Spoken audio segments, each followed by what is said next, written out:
जय श्री राम, जय बागेश्वर धाम, जय जय हनुमान।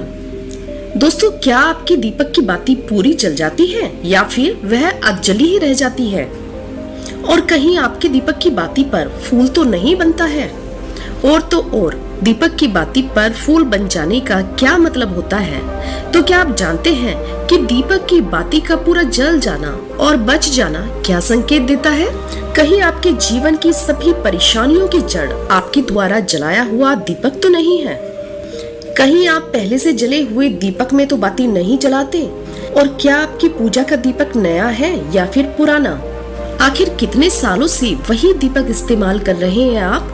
कहीं आपकी भी तो आदत नहीं है थोड़े समय बाद अपना दीपक बदल देने की?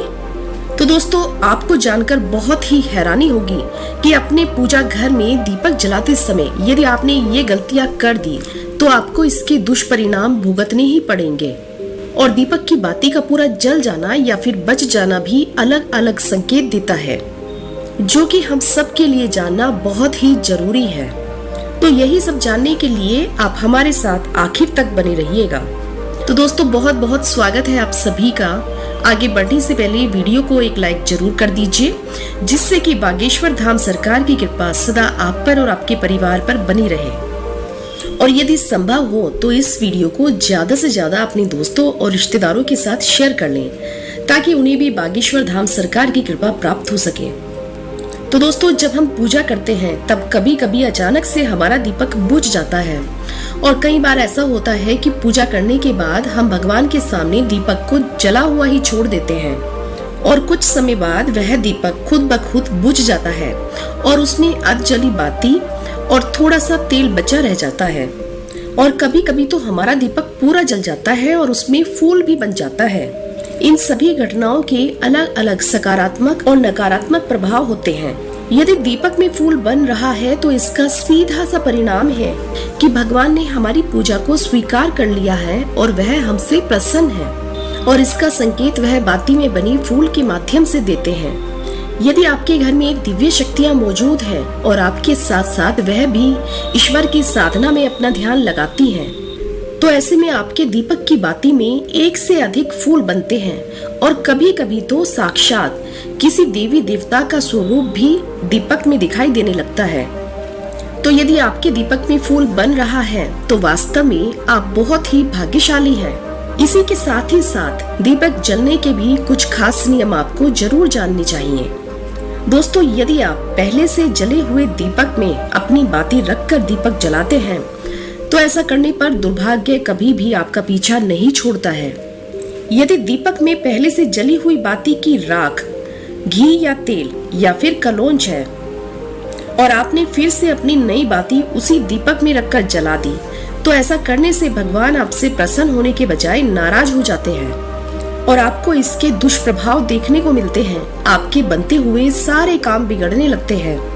तेजी के साथ आपकी तिजोरी का धन खर्च होने लगता है और धन आने के सारे रास्ते भी बंद हो जाते हैं।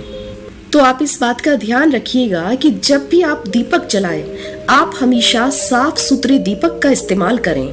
दोस्तों, इसी के साथ ही साथ कुछ लोगों की यह भी आदत होती है कि वह कुछ समय बाद अपने दीपक को बदल देते हैं। तो इस पर गुरुजी का कहना है कि जिस दीपक में आप पूजा करते हैं उस दीपक को कभी भी मत बदलिए। आप उस दीपक को सिद्ध हो जाने दीजिए।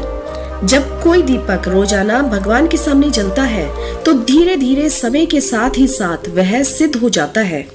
भगवान की सकारात्मक ऊर्जा उस दीपक में आ जाती है और जब भी आप वह दीपक जलाते हैं तो आपका तन और मन सकारात्मक और शुद्ध हो जाता है।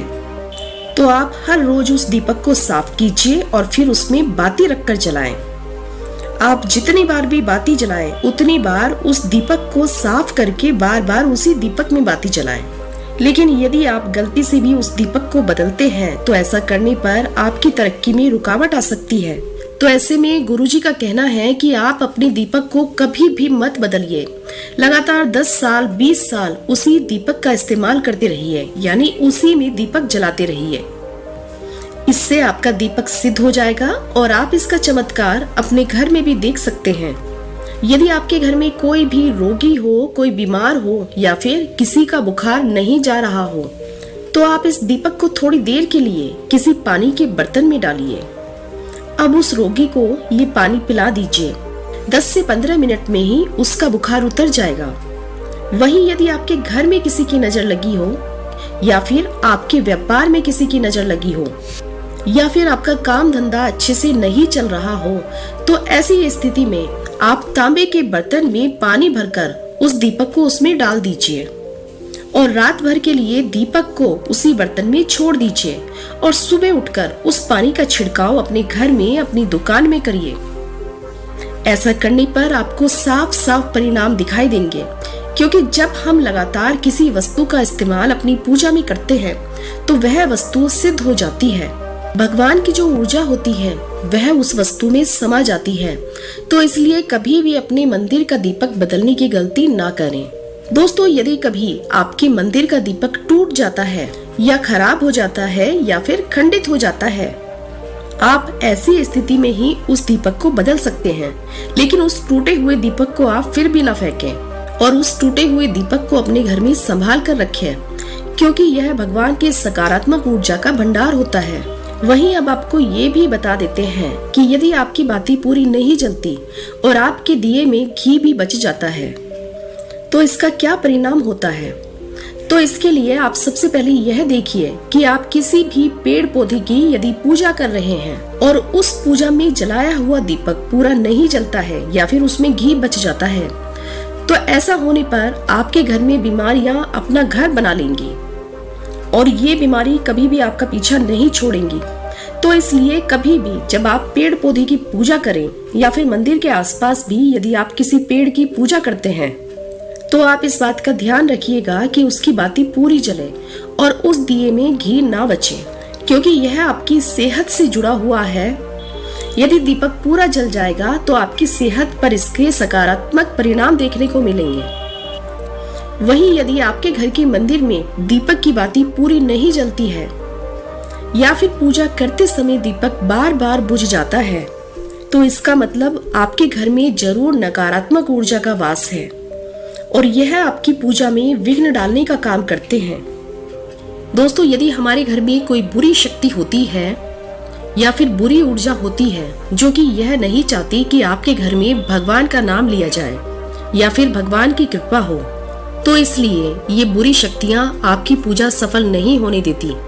क्योंकि दोस्तों, एक वातावरण में एक ही प्रकार की शक्तियां रह सकती हैं। दोस्तों, यदि आपको गुरुजी के द्वारा दी गई ये जानकारी पसंद आई हो तो आप वीडियो को एक लाइक जरूर कीजिए और यदि अभी तक आपने चैनल को सब्सक्राइब नहीं किया है तो चैनल को जरूर सब्सक्राइब कीजिए और साथ ही साथ इस वीडियो को अपने दोस्तों और रिश्तेदारों के साथ भी जरूर शेयर करिए। अब आप सभी एक बार हमारे साथ भगवान श्री राम के नाम का जयकारा लगा दीजिए। जय श्री राम, जय बागेश्वर धाम। अपना ख्याल रखिए, स्वस्थ रहिए, सुरक्षित रहिए। आपसे पुनः भेंट होगी इसी प्रकार की नई नई जानकारियों के साथ। जय श्री राम।